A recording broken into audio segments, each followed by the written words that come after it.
Hi and welcome to this week's Unstuck edit. My name is Gail Chisholm and I am here to help you get unstuck in your life. So the theme for May is all about clarity before action. And I wanted to chat today about our physical identity and our style and how we present ourselves to the world. So one of the things that I do is I am a stylist, which means I can help people with signature style, help them dress for their body shape if they want, do colour analysis and dressing for colours that harmonise. But what really lights me up when I do this work is actually combining it with a bit on the confidence and the energy that we bring into this space. And why is it important, I suppose, to think about getting clarity in this space before action? We get clear about how we want to hold ourselves in this space, and if your outer style doesn't match like your inner style or your inner energy, then there's this like energetic mismatch. And I certainly believe that that comes across, and it may confuse people, it may confuse yourself more importantly. So today I'm going to talk a little bit about, I call it the essence of body bliss, really. Like, what are these ingredients that can help you get clear so then you can move forward in this stylistically in your outward expression. First is about loving the skin that you're in. Second is about choosing your unique style. And then there's an element around body shape, your colour type, and then building your wardrobe. So having clothes that actually are in alignment with the style that you want to emulate. I'm not going to dig in too much into the practical stuff on understanding body type and colour, because for me, before we even jump into any of those things, it's important to spend some time getting clear on who you are, like your style, and really sort of, I suppose, embracing that, the creativity that comes with spending time on your style.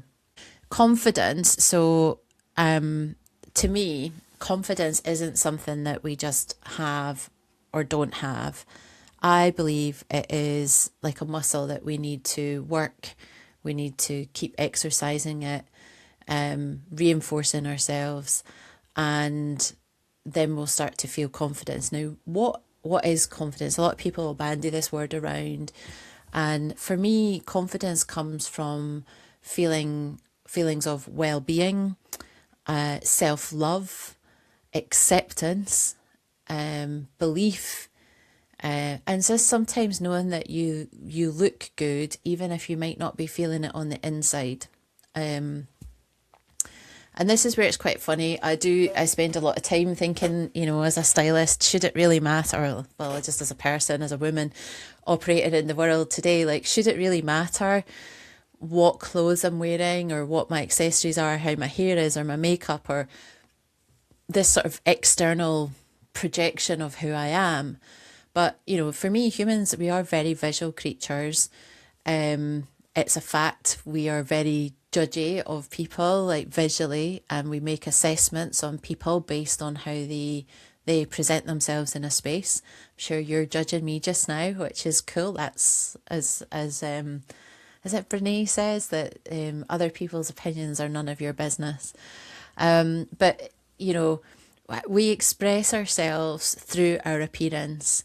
So that might be the colours that you wear, the shapes of clothing, the style that you emulate, the accessories, just everything that you put on your body is an expression of who you are.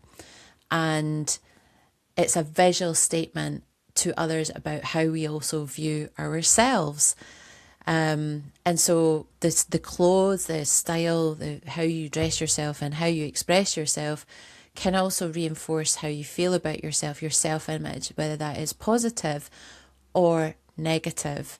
And so this is where it's quite interesting, where, just to spend a bit of time getting clear on How are you showing up externally? How are you dressing? What is that saying about you? What is it telling yourself? Never mind everybody else, right? The style that you have or the outfit you put together in any given day can really boost or sap your confidence.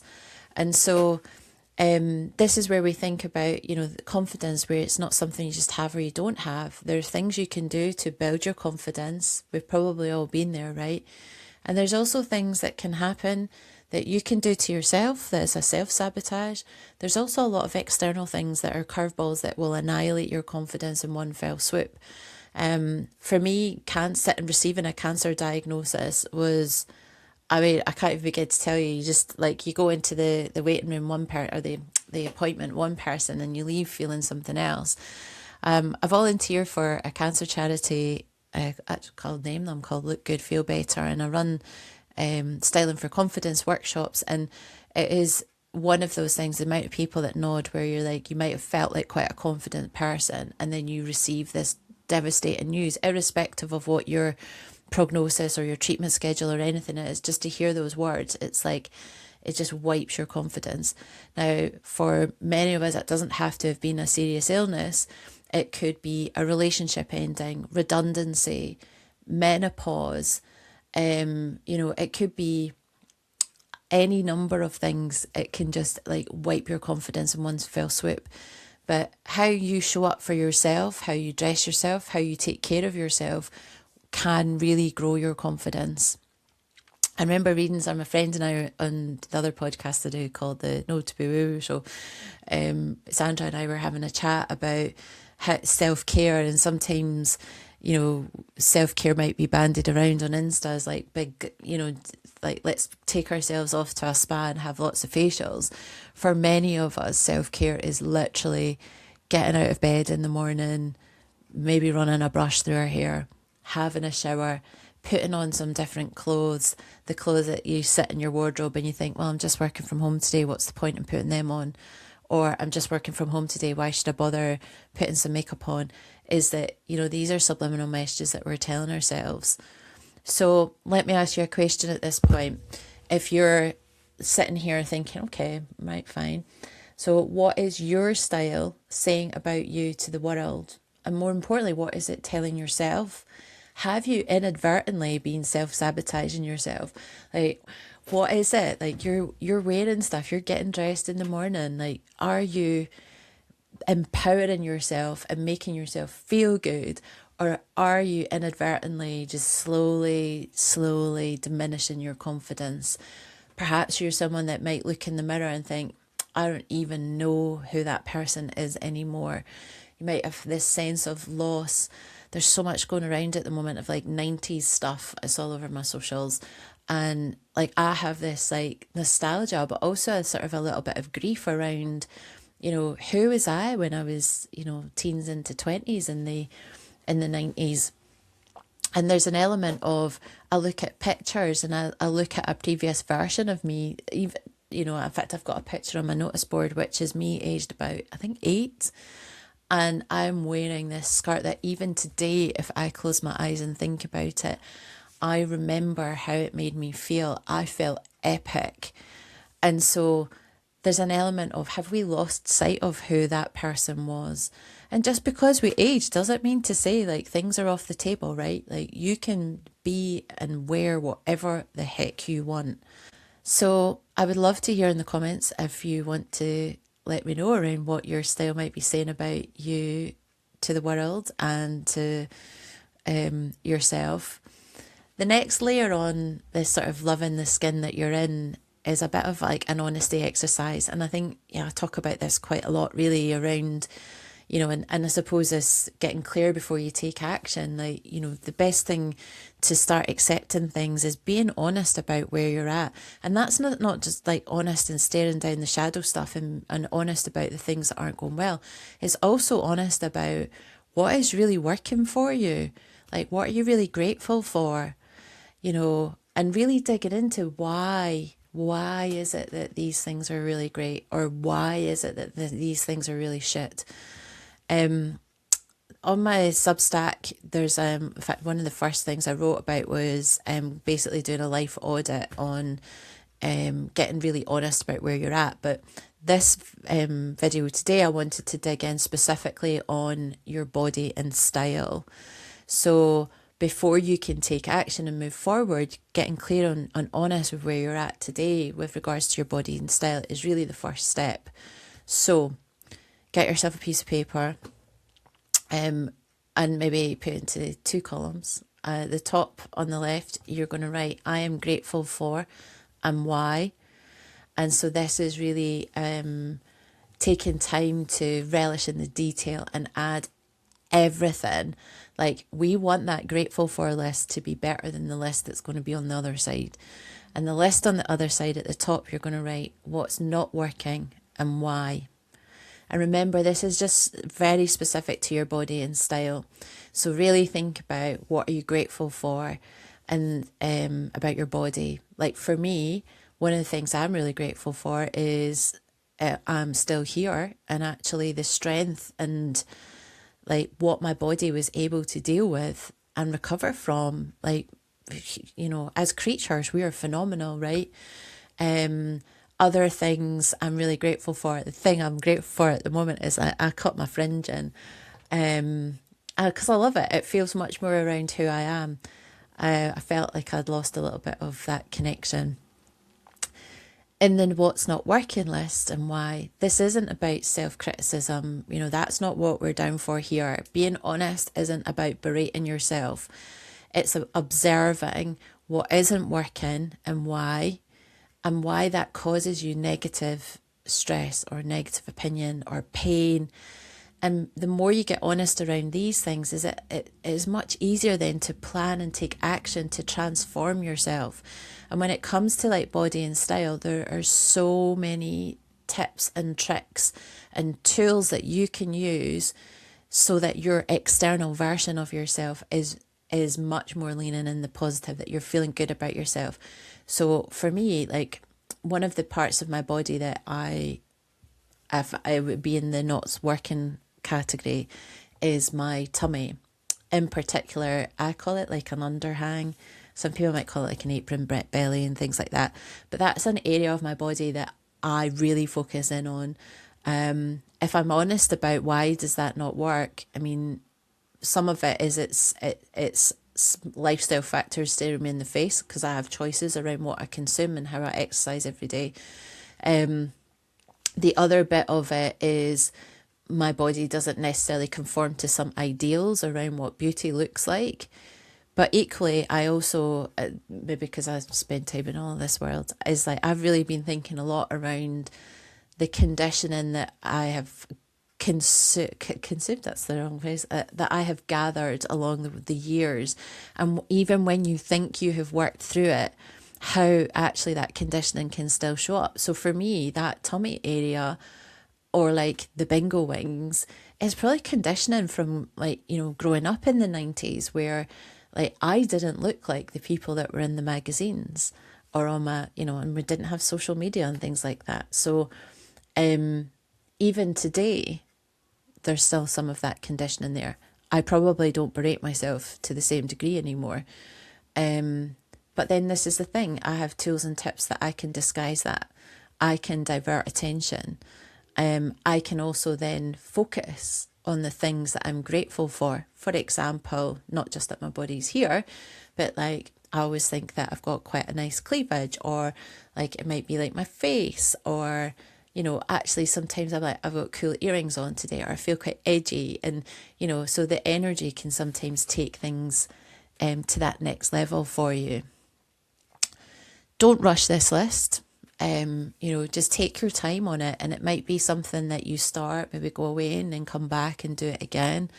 And as I say, like, keep digging until you get to the root of why, because that's where the sort of the juicy bits are really. But that's the stuff that's going to really help you lean into, like bring into more of it into your life, or create plans to disguise or change things that that aren't working for you. You might also surprise yourself, like if you're really honest around, what you're loving about your body and your style. And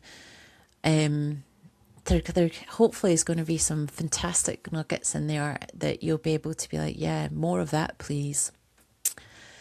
So the next piece I wanted to chat about on this getting clear before action. So once you've been honest about yourself now, some stylists will work in different ways, but for me, understanding or identifying or building or creating your own unique or signature style, I think is the paramount, and is probably the next step I would take, particularly if, working with a client who wants to really build confidence, because I could tell you the clothes that would work in harmony with your body shape or with your colouring, but that's not, sometimes people don't want to do that. And again, that's not necessarily your own creative expression of that, because there are millions of people who have the same colouring and body shape as me, but yet there's only one me. So how I express myself in that should be different to everybody else who's got the same colouring and body shape as me. So starting with your unique style is really the next step on being clear before you take any action. I also just wanted to share at this point some nuggets of stats. So when I was doing my training with Colour Me Beautiful, one of the things we talked about under this whole umbrella, like why should you even bother with like your outward appearance? But similar to what I was saying about humans being very judgy, we are judgy on the external and the impression that makes on somebody else. And when you meet somebody, particularly for the first time, their opinion of you is made up of 55% of it is on your appearance. So what you're wearing, how are you dressed, how are you accessorizing, what shoes have you got on your feet, what's your handbag. 38% of it is on body language. Now, for me, body language also encompasses the energy. So that is, are we sat, are we open, or are we closed off? Is our body language suggesting that we are magnetic and you want to go and speak to that person? Or is your body language being really closed off? Or maybe you've got your F off face on, or maybe like you're just like crumbling on the inside and it's just like, but you're trying to do a meeting, but yet your body language is like, that person does not want to be here. And then only 7% is actually on what you say for that first impression. When you know this is then a tool that you can leverage, right? This is obviously about stepping into who you are, owning your power. But again, like these tools, knowledge is all empowering. You can lean on it when you want to lean on it. And the minute we start doing things from a place of choice, a place of empowerment, that's where confidence really grows. So if we then think about like your signature style or your unique style, this is your visual and non-verbal statement to the world, the people around you, the relationships, about who you are and how you want the people or the world around you to view you. So, question time, if you've still got your notebook out. What does your appearance or your look or your signature style, like, or what you're wearing just now, what does that say about you? So how would people describe you? Would they think you're approachable? Would they think you're confident, magnetic, goddess-like? Would they think you look really cool? Would they like your hair? Would they think, oh, that's a beautiful top, I love how they've put everything together there, they look like someone I want to speak to, they look like someone I want to hang out with? Or would they be sitting there thinking, oh my goodness, that person just doesn't look like they want to be here, that person looks like they've got the weight of the world on their shoulders, that person, all I see is their top, I don't see them. So it's really important to think about then this energy and what you're bringing into the space. A real practical use of this would be a job interview or a first date, or, you're meeting somebody for the first time, or your first day in a job. Like, your appearance can set the tone for you, and you've got the tools, or you've got, when you start building your signature style, as soon as you're in alignment with your signature style, you will start to become magnetic and your aura will be beaming and people will want to be around you because you're embodying who you are. You're clear on who you are. You're clear on how you're taking up space. You're not shying away. You're not dimming to fit in. You're just contentedly yourself. So when we start to think about being honest on what's working and what's not working, what our appearance is saying about us, and then we'll think about, what do you want that appearance to say about you? So, great style and confidence comes from really finding your identity and feeling it, and then expressing that through your clothes, accessories, hair, makeup, you name it, and your energy and your body language. So take some time now where you think, what do you want your appearance to say about you? What language would you use? You can now start to see whether there's a disconnect between what you think your appearance is saying about you and what you would like them to say.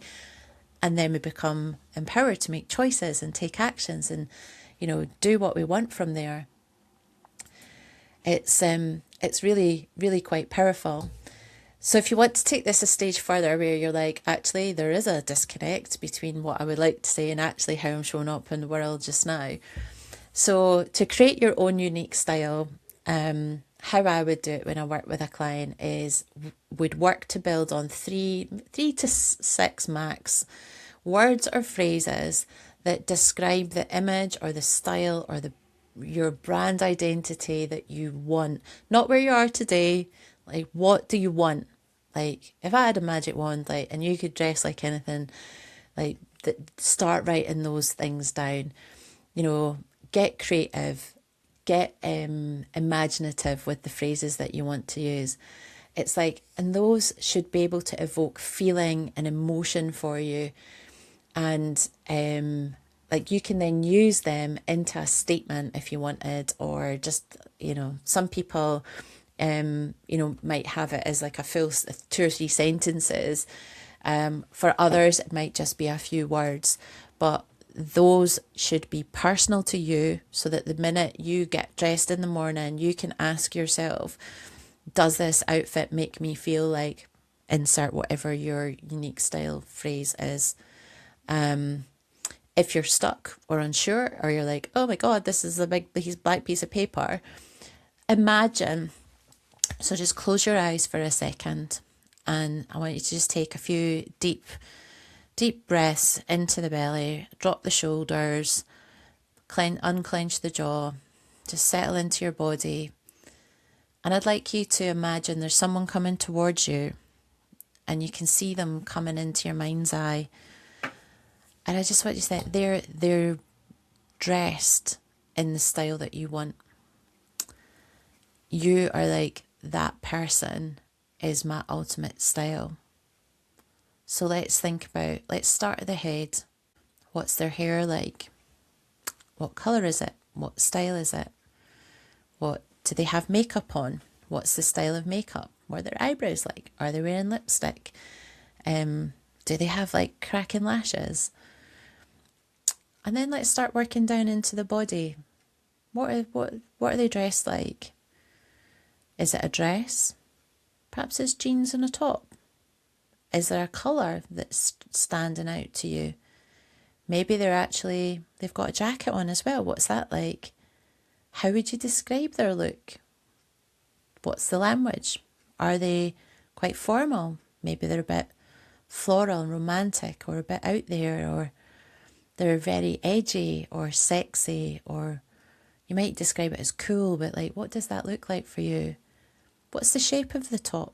What's the type of fabric? What's the accessories? Do they even have accessories? What's on their feet? Is it trainers, shoes, flip-flops, boots, killer stilettos? Do they have a handbag or not? What are they holding in their hand? How's their energy? How would you describe their energy? Maybe it's a place that you can evoke, or a moment in time, or a style that you wear for a particular occasion. Just take a moment to sit here and be really detailed and imagine that person. And then when you're ready, just open your eyes and write it all down. Get as detailed as you can. If you'd like a little bit more support, I would always recommend creating some like boards on Pinterest. Start collecting images that you really like and then look for commonalities between them. You know, lots of people like jeans and a t-shirt, but how does jeans and a t-shirt work for you? Is it a flared jean, a cropped jean, straight jean, skinny jean, dark jean, light jean, white jean, holy jean? You know, is the t-shirt white, round neck, v-neck, baggy, fitted, ribbed? You name it. The world is your oyster, right? So you get the idea. And then once you've done that, as I say, you can then start leaning into these 3 words or phrases. So I'll leave you with a little nugget on with my signature style, or one of them. So I quite often come back to this exercise because style doesn't have to be static. And we're not talking fashion here, we're talking style. And your life changes, you evolve, you as a person don't stay the same. So your style doesn't need to stay the same. My current exercise that I'm doing, one of the signature styles for me is LA vibes. Now, as soon as I think of, is my outfit LA vibes, I can tell you yes or no. But my interpretation of LA vibes is probably very different to your interpretation of very LA vibes. But that's a good example of me creating a phrase that's very personal to me. It's very evocative, and I know whether I've hit the nail on the head or not. I hope that has been helpful for you to help you get a bit clearer on your body and style before you start taking actions and moving forward. I would always encourage people to spend time doing that before you start building a signature style. Getting honest and accepting where you're at, really spending time building that signature style that feels truly, truly personal will serve you well in the long run. Thank you once again. Until the next time, I'll see you soon on the Unstuck edit. Thanks.